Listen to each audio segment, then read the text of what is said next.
Yo, this is Hot Streak. You already know what it is. It's your boy Carlos in the cut. And you know what? It's a special day because we got Saif in the building. That's right. I'm here. I'm back to claim my territory, you know. I'm back in the studio, man. I feel like I'm back home. How's it feel? I feel like I'm back home, man. Just came from whatever overseas trip I just got back from, you know. I've been doing crazy stuff, and I'm back home. Getting those Feel passport stamps, right? Man, I'm filling up my stamps. My whole stamp page, bro. It's gone. For sure. All right, so let's get into some news. We got the NBA in full effect. I think it's week 5 now. And so right off the top, let's start off with a win streak. The Celtics have won 13 straight as of Tuesday night. Wow. Yeah, they started off 0-2. So they started off 0-2. They lost one of their essential pieces in their rotation in Gordon Hayward, who's nursing that fractured tibia and dislocation of the ankle. And they come out swinging, man. They got masked Kyrie. He's back. You know, Matt. Last time we saw masked Kyrie, he lit up MSG with the Cavs, but now he's wearing that green. And yeah, they beat Brooklyn 13 straight. I think that's the longest active win streak in the league right now. Definitely. They're a lock at the top, and they look like a pretty powerful team in the East. They are definitely looking like one of the front runners for that first seed. Sorry, Braun, but you fucked up. Yeah, I mean, it's kind of crazy right now. Like, their win streak is 13, Celtics, and then the second largest win streak after that is the Warriors with 7. Yeah. So 13, 7, and then the Pistons with 5. Let's talk about the Pistons too. Like, they're 10-3 right now. They're second seed in the East. Do you think they're real contenders or pretenders? What do you think about I think that the long season will have a toll on them because they don't have that much depth. I think I agree. They don't have a superstar either. I mean, they got Andre Drummond, but it's going to be hard for Andre Drummond. Avery Bradley is pretty good. Yeah, Avery Bradley, the D and 3, but they still lack that quality superstar, that legit superstar that is going to put up those numbers every night. Yeah, they do. I think they'll do well in the East, though. They won't stay at the second, obviously, you know, but I think they'll stay like 8th, 7th in the East. I think they got a playoff berth in the East. Yeah, it's still young though. I mean, the Cavs are still 7-7. The Bucks are 7-6. The Sixers are also 7-6. So are the Knicks. So yeah, and the Knicks have been actually Kristaps Porzingis, man. He's been balling out. Crazy. I mean, career high one night, breaking career high the next night. It's pretty exciting to see him, and he said himself they're playing with a chip on their shoulder. They're playing with that New York state of mind. Did you see the Cavs play the Knicks? Yeah, yesterday? I saw the chippiness. You see the king go at it. LeBron, he claimed New York. He's the king of New York. Yeah, now. He said he's the king of New York. And he's starting these rivalries in the East again. Yeah, he is. The thing is, he's starting these rivalries, and he's gonna leave. Yeah, he's gonna go to the West and just like, all right, I just messed up. I just fucked it all up. I'm dipping. Yeah, he got in the face of Enes Kanter. Him and Enes Kanter had a little bit of a scuffle. I like it. Yeah, I like it too. Don't back down. Don't back down. Yeah, bring the chippiness back into the NBA. I'm tired of all these soft ass fouls and these soft players flopping left and right. I want to see somebody try to punch Shaq again. Even though he's not playing anymore. I still want to see him get punched. Yeah, sideline reporting, punch Shaq. Do it for the gram. Over the weekend, we had some interesting, some record-breaking news. Lonzo Ball becomes the youngest player to ever record a triple-double. 20 years old in 15 days. That's cool. He said himself he doesn't care because they lost. They did lose against Milwaukee that game. They had it in their hands, but they lost it. But that's what I've been saying. He's a triple-double waiting to happen. Definitely. Offensively, obviously, his shooting is an issue right now. I think it's just he hasn't found his rhythm, but I anticipate that he will break through. Yeah, Magic. Towards the end of the season. They're not messing with his shot until he says if like it continues to be bad shooting percentage wise. They'll look at it, but he's still. Even if it is bad, he said he doesn't want to change the whole shot, maybe just on ways to improve it. But yeah, I think eventually they will change it because if it doesn't improve, why not just try something else? Because this is kind of bad, you know? Like, I see him only going up from here, I guess, in his shooting. So Yeah. The only way I feel like they change his shot is if, yeah, like you said, like if it's just not working out for him. If he's shooting under 30%, then there has to be something. They should. But should. In the meantime, he needs something else. If your shot's not going in, you got to be more aggressive and just attack the basket.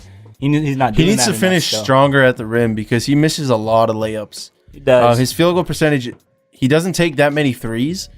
I'm okay with him taking 4 or 5 threes a game. And either not making the shot because it's good defense or whatever, but you can't miss layups. He gets to the rim, and he's 6'6", man. You got to think about it. You're 6'6".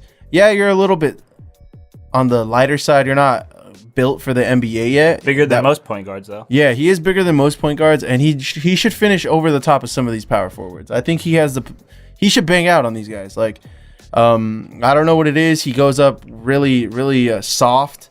And he just lacks a little bit of aggression. But another problem with that though is like the fact that he's starting, and there's all that pressure on him to be great right away. And he's been great handling it as a rookie, but he hasn't been like that LeBron or Ben Simmons. I guess he's kind of a rookie, but right away, okay, he's getting 12 assists, no turnovers.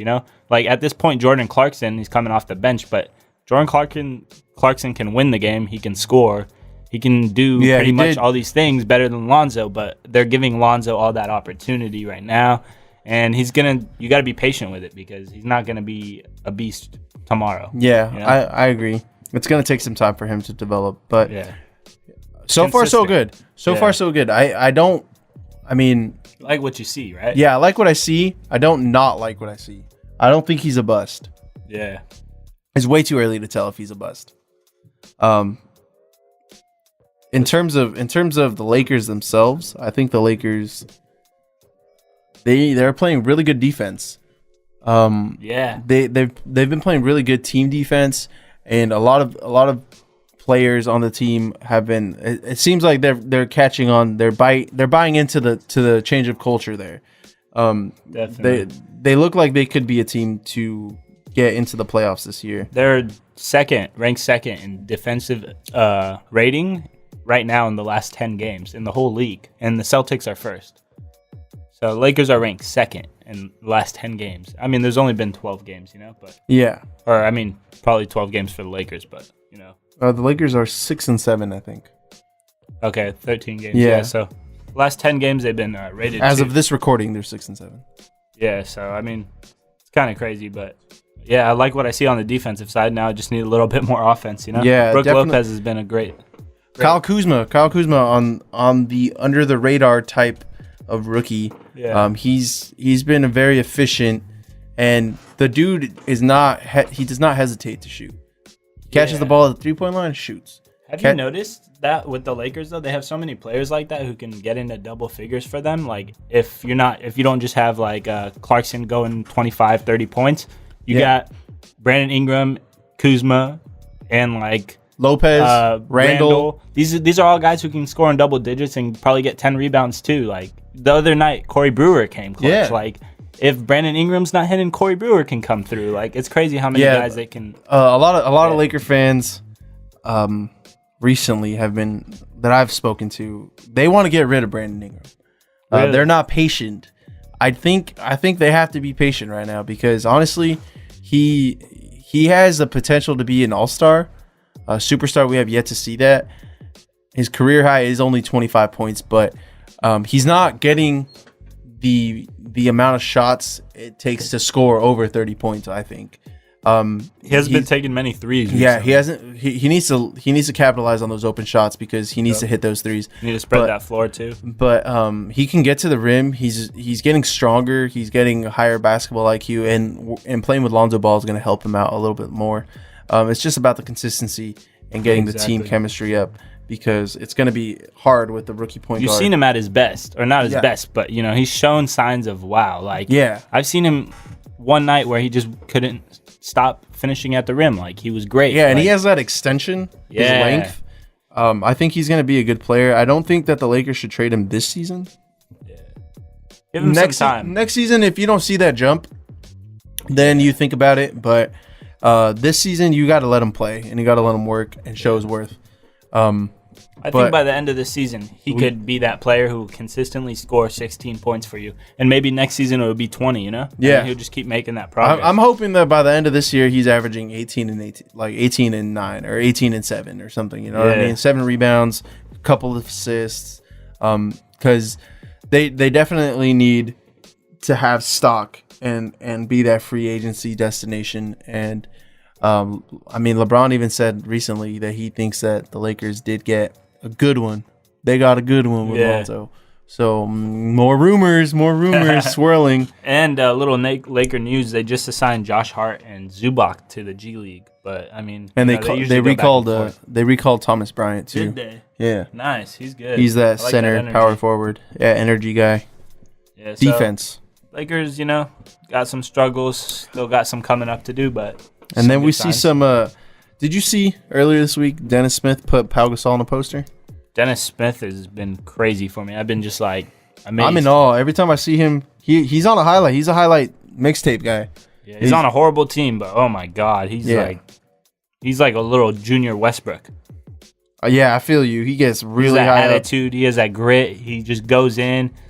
How he goes in, dude? He goes in like a freight train, just like Westbrook. Yep. Man, he finishes strong. I like that. And he's a competitor. You can tell. Like he doesn't think anyone's better than him. Yeah, I feel you. He's got that grit and that mindset. Yeah. So that was that NBA break. We're going to come back with some more news. We're going to bring you some NFL news, some soccer news. Yeah. Let's do a little plug too right now while we're at it, because you guys got to follow us on all our social media. We got Instagram, Hot Streak Podcast, and Twitter, Hot Streak Pod, POD. And then, Carlos, what's your Instagram? Yeah, you can follow me on Instagram at chef_seagod and on Twitter at Tupac's Love Child. Sweet. And you can follow me on Instagram at Saif K94, SAIF K94. And yeah, find us there, man. We got some good times. We'll be back. Enjoy the music. This is Conor McGregor, and you're now listening to Hot Streak. And we're back on Hot Streak. Hope you guys enjoyed that music break. What do we got next? Well, we got NFL news next, man. And this was a pretty good week, Yeah, quick recap of Week 10, man. Teddy Bridgewater came back. Let me just talk about that, because it's the first time he's back in 2 years after recovering from some pretty gruesome injuries. Not gruesome, but just harsh, especially at the time of his career, because he was a lot of uncertainty. Yeah. He was on the come up, and then in training camp, he ruptured a tendon in his knee, right? His ACL or his MCL? I think it was his ACL, yeah. Yeah, so they lost him for the year. That was last year, and he was activated last weekend. Does that create quarterback controversy in Minnesota, or do you keep Case Keenum, who's been balling out, 4 touchdowns last game? They came away with a fairly easy win. Do you start Bridgewater? Do you keep Keenum? I think you keep him, just because he's been winning games. You're 7-2. It's not really. It's not bad. It's not a bad quarterback situation if you have 2 good quarterbacks, because you can just pick the better of the 2. Unfortunately, and you have a good backup. Yeah, unfortunately, Sam Bradford's probably going to be looking for a job this offseason, because he's looking like he's out of the picture right now. Yeah, he's a good quarterback, though. Let's give him some credit. He kind of balled out a little bit. He did keep him afloat. It's just the recurring injury news with him who gets. That's why he's having these issues in his career. He just keeps getting injured. But he did for Case Keenum, though, because they are benching him, for Bridgewater. They are? Yeah, they are benching him for Bridgewater. Bridgewater's going to play on Sunday. Yeah, and didn't he already play? He didn't play Sunday? No, he didn't play. Oh, okay, yeah, but he is going to be benched for Bridgewater. But the thing is, Week 11. If Bridgewater doesn't perform, then they just go back to Case Keenum, I feel like you shouldn't even put in Teddy yet. I think I don't know, just because, I don't know. It's like if I see what you mean, because the momentum and they've been doing good. It's not broken. And the timing with the receivers and the chemistry, it's just not going to be there. Only if it is, he should come back. But if I feel like he's that much better, and he can do he better does for bring the team. mobility into the team. And the thing is, they can't rely on him to be running the ball because of the whole injury. Yeah. I don't want to throw him out there with the RG3. Wolves. Yeah, I don't want to throw him out there with the Wolves. I want him to get as healthy as he possibly could be. I know he's at 100% right now, but he just needs the reps. Yeah, with quarterbacks like that where they have running routes, it creates problems just because you put him in a lot of danger. Like with Robert Griffin III, he was great until those injuries just stacked up. They kept wanting him to run those routes. He didn't want to do it anymore, but it's what worked for him, So it's like it's a dangerous route to go with your quarterback. If, something bad goes wrong, you got to deal with it. Yeah. It sucks. You could say the same thing about Mariota. Like Mariota running outside the pocket. It's good because he creates space. He can get free and find the open man. It's bad because he is potentially going to get laid out and That's where laid out for a quarterbacks long get time. hurt. Yep. Aaron Rodgers got hurt outside of the pocket, Yep. But he's great dancing in the pocket, so you want him to do it. Yeah, exactly. You want him to create that space. So week 10, full of some surprises, not so surprising. The Niners got a win. They celebrated. Finally, they celebrated like they won the Super Bowl. I was getting embarrassed for them. I hate when that happens. It's just like it's not my team. But what are they? 1-9. Yeah, they're coming into a bye week this week. The funny thing about that is their coach finally said, "Oh, I think we're moving forward now." So yeah, you got to win. You're moving forward. You still have to build a whole team around Jimmy Garoppolo. I don't anticipate him playing this season. I feel like he's just going to learn the system because it's a first year head coach, first year general manager. They got some things to work on as far as building their team and creating that winning culture in San Francisco. So they got a long way to go, but they got a first win. So that's one good step in the right direction after 9 failed attempts. Yeah, they partied like it was a Super Bowl after. They did. I feel like that's just relief of the stress, they can finally they've got that one. The monkeys off their back. Yeah, they could be a good team next year too. So yeah, they got a nice defensive core. I feel like they still have a pretty nice defensive core. Their offense is trash, but they're looking to try to get. They need a big off season. Yeah. Not so surprising news. The Chargers choked. Oh man, they choked in the most Charger way possible too. They had multiple chances to close out this game against Jacksonville. They just decided not to do it. This is the dig at my dad because my dad does the football poll at work and he picks the teams and I'm like, bro, you got to listen to Hot Streak, man. We giving you all the perfect analysis. For the Chargers? He picked the Chargers. They did win 3 straight, but.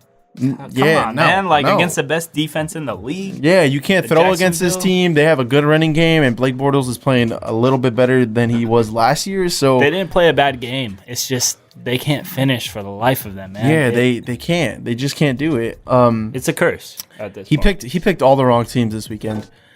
He picked the Cowboys. Oh man. Oh, they without Zeke, they're looking like they don't know. No, where about offense go? The problem wasn't Zeke. The problem was their left tackle. Their starting left tackle was out with an injury. So they started a third-year undrafted guy at left tackle who got eaten alive. I think the defensive end on that end lined up and got 6 sacks, which was a team record for the Falcons. Dak Prescott was rushed in the pocket. They couldn't get the offense going. He's getting sacked on first down, so you can't run the ball. They couldn't establish their game plan. So Atlanta came out with a pretty solid win against a good team, keeping their playoff hopes alive somewhat. They're in the hunt. They're not really there yet. They got a tough division with Carolina playing better and the Saints, who are rolling after starting 0-2. They won 8 straight games and are at the top of their division. That's a pretty interesting division, man. It's going to come down to divisional games. The Saints defense, surprisingly, is doing great. If you think about their defensive coordinator, Dennis Allen, he was once the head coach of the Raiders and did nothing. Won 4 games and they fired him. They fired him in the second season after he lost like 3 straight. but he's doing a great job with the Saints and their defense. And the Saints have a really balanced offense with double running backs. Was Alvin Kamara and Melvin Gordon, and then Drew Brees tossing dimes left and right. So I don't know, man. It's looking like there's two really strong teams in the NFC right now, and that's the Saints and the Eagles. You could put the Rams up there, but they're a little bit unproven, I feel like. We'll see week 12, which is a week after this week. The Rams play the Saints, and I think it'll be one of the best tests for the Rams. Yeah, and, the Saints are It's going to be a good test for both teams because the Rams defense is the real deal. Yeah, and so is the Saints right now. So it's going to be great. Yeah, and the Patriots played on primetime Sunday night. They played against the Broncos, who are just in a downward spiral. They're looking like the Cleveland Browncos. The Patriots obviously rolling. You don't really expect them to have any hiccups. Their defense is playing a little bit better. Their offense, they had some injuries, but they still pulled out the win. They know how to attack teams. Their preparation is 100%. But yeah, the Broncos, I don't know. This season they knew they didn't have a legit starting quarterback. And they still have not found their legit starting quarterback. They anticipated their defense to hold them and carry the team, but the defense got plagued with injuries, and it just hasn't formulated. Their new head coach, Vance Joseph, has some issues going on with his team right now. They're looking like a deer in headlights. I think they've dropped like 3 straight. Jeez. So that's good for my division. I'm happy to hear that. The Chargers lost this past week. The Broncos lost. I had a bye week.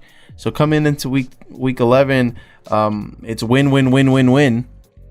And hopefully my team can pull out, man. Hopefully the Raiders can get a win on primetime this weekend against the Patriots in Mexico. Underdogs, which I agree. I mean, it's going to be tough. I'm going to go up against one of the greatest football minds out there in Bill Belichick, so it's going to be a chess match for sure. But the only way the Raiders beat the Patriots this weekend is if the offense puts up points. So I hope it's a shootout and I hope we win, but it's a pretty tough. Raiders home, right? Well, it's in Mexico, so yeah, it's a Raiders home game in Mexico, if that makes sense. Yeah, it does make sense. Yeah, right. You got a lot of fans. Hopefully they bring out those green lasers like they did last year. Yeah, that'd be sick. I love when they do that. Yeah, it's going to be a pretty interesting week. We got, first off, I just want to go off with the bye weeks. The Colts got a bye, the Jets got a bye, the Niners got a bye, and the Panthers got a bye week. So let's go off with the Thursday night game. The Titans versus the Steelers. Who you got? Ooh, I got the Steelers on this one. I got the Steelers too. It's going to be a close game. Yeah, definitely. I want to see how Tennessee attacks on the run, because you know that they got the double-headed monster in the backfield, and a lot of them have been making plays. I don't know if you've seen this. Their starting corner has been taking snaps on offense. The rookie corner, Adoree Jackson, has been taking running back snaps. He's like a Ty Montgomery making the switch. That's tight. Except he's going from defense to offense and then still playing on defense. So that's pretty cool. Positionless football. Yeah, who would have thought? Awesome. Who would have thought? Patriots, Raiders. Who you got? I got the Patriots, man. All right, I got the Raiders. Obviously. Till I die. You got to. Till I die. We got the Lions versus the Bears. Ooh, I got the Lions. My Packers just tore the Bears up last week. So. Yeah, first win without Aaron Rodgers, so that's pretty good. Gained some momentum in there. Yeah, I got Detroit too. It's gonna be a close one. I think Detroit had a little bit of issues this past weekend, but the Bears their defense plays well, so they're only a 3-point underdog right now. Who knows? And we got Jacksonville versus the Browns. I got Jacksonville for sure. Jacksonville by like 50, honestly. Yeah. The Ravens versus your Packers. I got the Packers, baby. We got the Packers. The Packers are actually listed as an underdog, a 2-point underdog, but I think they could upset the Ravens. Yeah. I'm gonna pick the Packers. Yeah, whatever. We got this W. Easy. The Battle of South Florida. Tampa versus Miami. Ooh, this is gonna be a shit show. Yeah, shit show for sure. I don't know. Ryan Fitzpatrick versus Jay Cutler. I'll take the Dolphins on this one. It's a I'm gonna take the Dolphins. My cousin's gonna laugh at me because he's a Dolphins fan. He's like, "Yeah, you're picking my team." Blah blah blah. Nah, you know what? Let's just make an executive decision here, and let's pick the Dolphins. And then we got this is a nice matchup: Minnesota versus the Rams. I like this. Teams 7-2, both of them. The Rams have a nice away record, 4-0 on the road. Wow. Jared Goff's first test, he's gonna come up against that nice defense in Minnesota's defense in that loud ass stadium. I anticipate them relying heavily on the run, but he's got some playmakers around him, so we'll see. I think the Rams will do this, man. I know the Vikings are crazy and they're home right now, but I think the Rams will do this. I got faith. I got the Rams by 3. Jared Goff's been impressive, but we'll see how he does against. He's averaging like defense. 300 yards a game. Yeah, man, crazy. I have him on fantasy football. Trust me, man. I feel it. We got the Redskins versus the Saints. I'm gonna pick the Saints. Good game. I think it's gonna be a shootout, but I'm gonna take the Saints on this one as well. Yeah, Drew Brees is looking like he's super dynamic still with that offense. Got a lot of playmakers, and the double-headed running attack with Ingram and Kamara has really helped them. And they catch the ball out of the backfield too, which is also impressive. Next matchup, the Chiefs versus the Giants. Please, New York, get all the power, get all the Tims stomping, get them do-rags out, go to the bodega early. I don't know what you got to do, but beat the Chiefs. Yeah, they got Sterling Shepard on their offense, but that's about it. So I don't know, man. I think I'm going to take the Chiefs. I'm for sure going to take the Chiefs. It's a smart choice if you're picking the Chiefs, honestly, but hopefully we get that upset. Yeah, I'm picking the Chiefs, but I'm rooting for an upset as well. You're just your division. You got interests, conflicts of interest. Yeah, conflicts of interest. There we go. Yeah. Next up, the Cardinals and the Texans. I'm gonna pick the Cardinals. Cardinals, man. It's gonna be tough for the Texans without their playmaking quarterback. You got Tom Savage, who has only had he's been in the league 4 years and he only has 1 touchdown pass. Yeah. It's horrible, man. It's one of those. Bills versus the Chargers. Ooh. The Bills have been on a slide right now, man. Yeah. I think they've lost 2 straight. It's make it or break it right now. They got to catch up with the rest of their division to see if they're even eligible for a wild card spot at the end of the season. But beat the Chargers, please, Buffalo. I'm a pick Buffalo.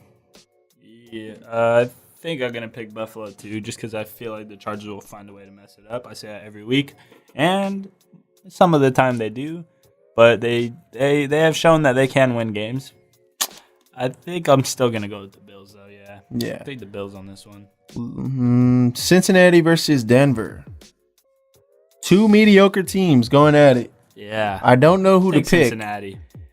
I hope Cincinnati wins, but they are playing in Denver, where Andy it Dalton is. got to show up. He was there last year. He's looking like a second-string quarterback. Colin Kaepernick is about to take his job. Yeah, their offense is just it's stagnant. Their defense, you can't have your best defensive player get thrown out of the game. Vontae Burfict got tossed for an unsportsmanlike conduct, which I think was soft. It was a dumb toss. It was soft, but that's a reputation penalty. Yeah. Also, he had a dirty drive before that, so. Yeah, he pushed somebody or punched somebody. Yeah, so the refs probably just had enough of him, but it was a dumb call. But I mean, you got to stay in the game to win. That's the only way. Yeah, how are you gonna win on the bench? How you gonna win in the locker room? That Sunday night game is nice. I'm definitely gonna catch that game. It's the Eagles versus the Cowboys. Eagles battle of the second-year quarterbacks in Dallas. The Eagles are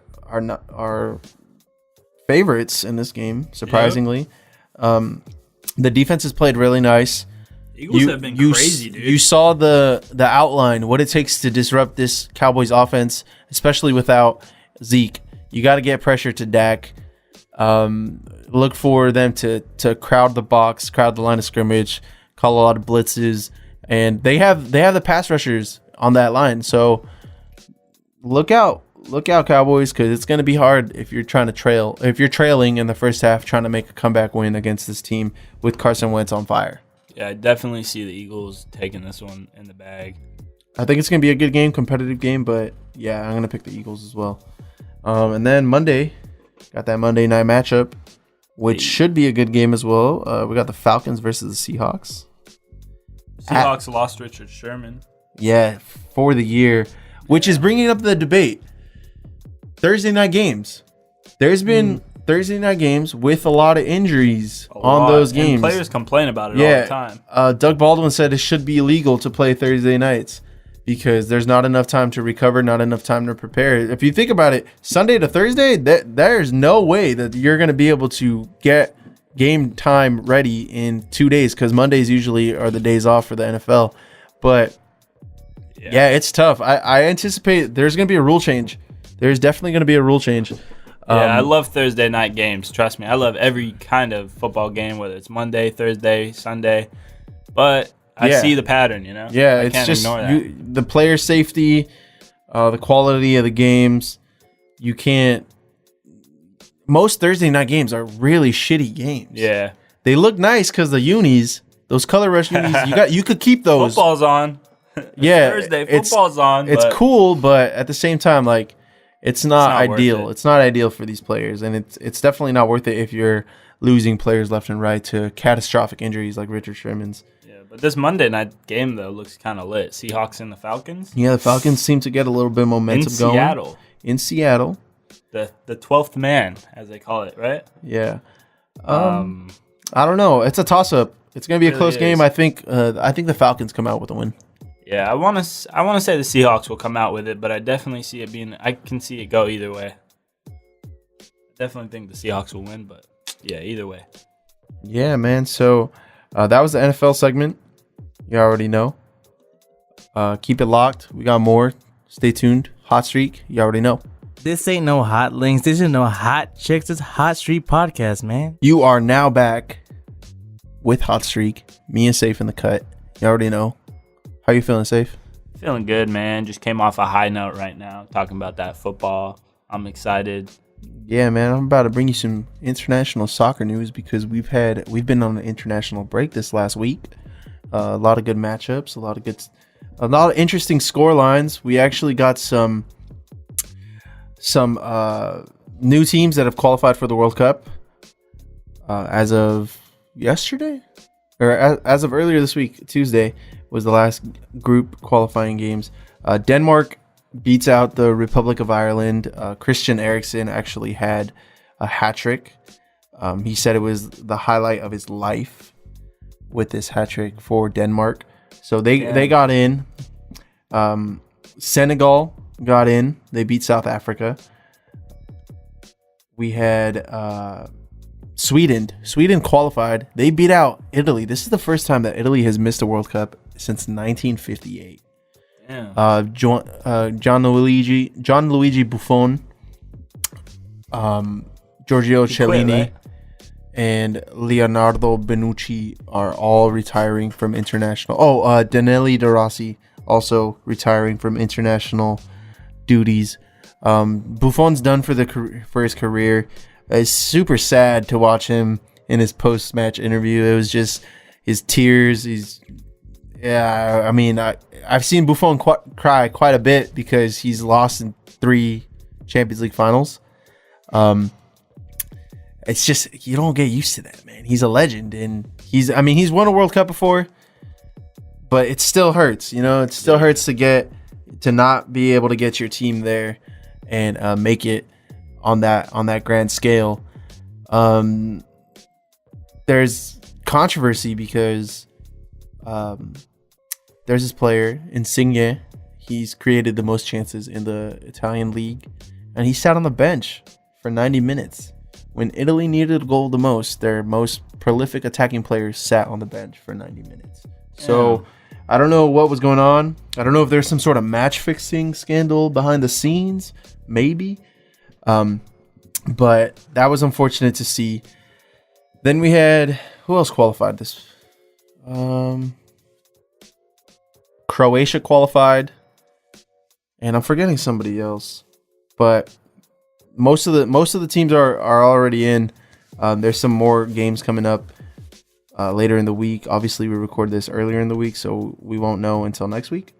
But keep it locked. And then, Peru versus New Zealand coming up. You'll know the scores, but I don't know the scores yet because it hasn't happened yet. But keep it locked for that. And as far as the friendlies, the U.S. played Portugal in one of their friendlies. They started a lot of youngsters. A lot of youngsters had some debuts. One guy actually got a goal in his first match for the U.S. Wow. Yeah, but it was not. The highlight wasn't the goal. The highlight was the error made by the keeper. He let a ball roll right through his legs, and yeah, so they tied 1-1. A lot of teams see the optimism, or a lot of players talking about the optimism with the U.S.'s side right now, but it still stings that they're not qualified for the World Cup. A lot of players will tell you that. A lot of players have retired from international duty because they have not achieved their goal and qualifying for the World Cup. But they're looking to bring in some friendlies coming up closer to next summer's tournament and hosting some of these teams that are going to be in it. So look for tickets for that once matches are fixed for that and scheduled. But we got league soccer back. Premier League returns, Bundesliga, French League, and the Spanish League all return this weekend. Italian League as well. There's some pretty good matches on Saturday for the Premier League. We got the Battle of North London, Arsenal versus Tottenham Hotspur. Arsenal, I've been saying it all season. They are playing like booty. But and Tottenham has been playing really well. But this game is more than just bragging rights.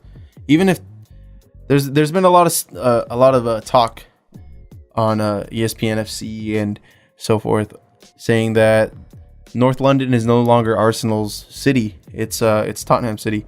Yeah. But a lot of players are like, okay, you can say that, but Tottenham hasn't won a championship since when? When's their last time they won anything? And I'm like, hey, you're right.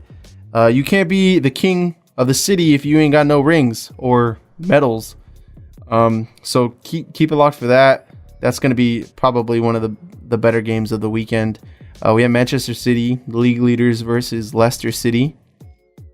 Manchester City probably going to come out with a win on that one. And then we have Manchester United versus Newcastle United, Chelsea versus West Bromwich, and Liverpool versus Southampton. And that's all on Saturday. And then shout out to Chicharito. He actually picked up an injury with Mexico this past international break. Oh, I didn't even talk about Mexico. Mexico played Belgium. They played Belgium on Friday last week. Very good game. They started off winning, and then they got behind 2-1. And then one of their prolific strikers, Irving Lozano, came in, scored 2 goals, and Mexico tied the 5th-ranked team in Europe. Tactically, they were better. It was a very, very good game. And Belgium's a good team, man. They have I think their whole attacking half of their team is all in the top 5 leagues on top teams. So that was pretty good to see Mexico come out with a nice result. And then they beat Poland earlier in the week, 1-0. Poland, the 6th-ranked team in the world. So that's some good results, man. Hopefully they can bump up on those rankings because they always diss Mexico and keep them in the 15th spot. But hopefully they move into the top 10 or something. Back to the league matches this week. We have on Friday in the Bundesliga, we got Borussia Dortmund versus Stuttgart. That should be Borussia Dortmund has been struggling, but that should be a pretty competitive match. And then Bayern Munich versus Augsburg. Bayern Munich has been on fire since firing their last coach. It looks like there's been a change in the locker room. They're playing a lot better than previously, but that's the Bundesliga for you. And League One, French League. On Friday, we have Monaco versus Amiens. And on Saturday, we have Paris Saint-Germain versus Nantes. So that should be... I mean, the French league is not the most competitive league out there. PSG is probably going to win. Monaco is probably going to win. So keep it locked for those highlights. I mean, Neymar played against England earlier in the week, and he had a very, very good game. Everyone was super excited to watch Neymar. Like, every time you see him on the pitch, he's going to do something magical. And I showed Saif that pass, left-footed, outside of the foot, chipped it right over the... Like, literally, the defender couldn't get that. Even if he tried to hit it with his hand, he wouldn't have been able to get that ball. So, there's been speculation, though, with Neymar. He doesn't... A lot of people say he's not happy, that he's regretting his move. I think he might be regretting the move in terms of, like, the locker room atmosphere, because him and Messi and Luis Suarez, they got along so well, and Piqué and everyone.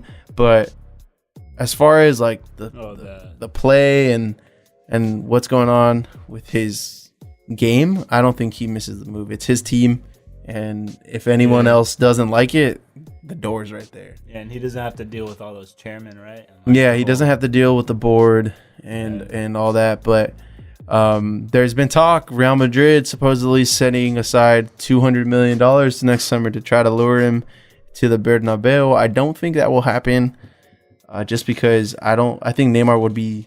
He has too much invested emotionally with Barcelona. The city. Real Madrid. Yeah, to go to Real Madrid would just be a slap in the face to everybody. It's like when Brett Favre went to the fucking Vikings. Man. Yeah, exactly. I couldn't really forgive him for that, you know. Although he did go to the Jets first, right? I don't know, but either way, yeah, he came out of retirement twice, but God, man, the guy just wouldn't stay down. Yeah. Spanish League, La Liga. Saturday we have Barcelona versus Leganes, and Real Madrid. The Clásico, actually. It's Real Madrid versus Atletico Madrid. Hopefully Atletico Madrid can get a win, man.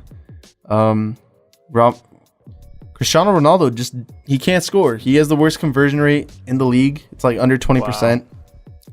Wow. It's going to be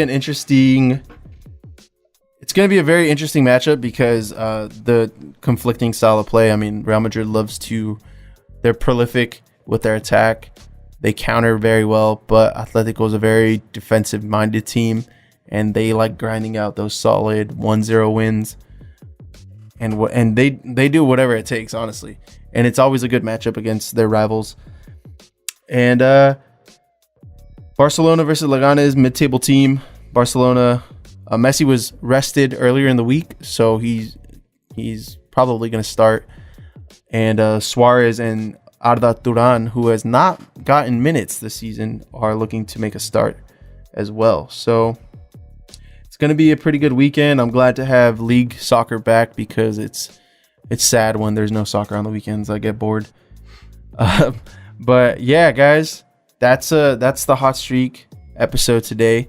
Quick plug real quick right at the end, because we got to plug that quality content. Caesar's Modern Life season finale? Season 3 finale next Thursday. CaesarsModernLife.com. You could catch it there. Caesar's got some dope shit coming up for you guys, so keep it locked. Stay tuned with that. And that's it for Hot Streak, man. Yeah. We signing off. We out. Catch us next week, 1 p.m.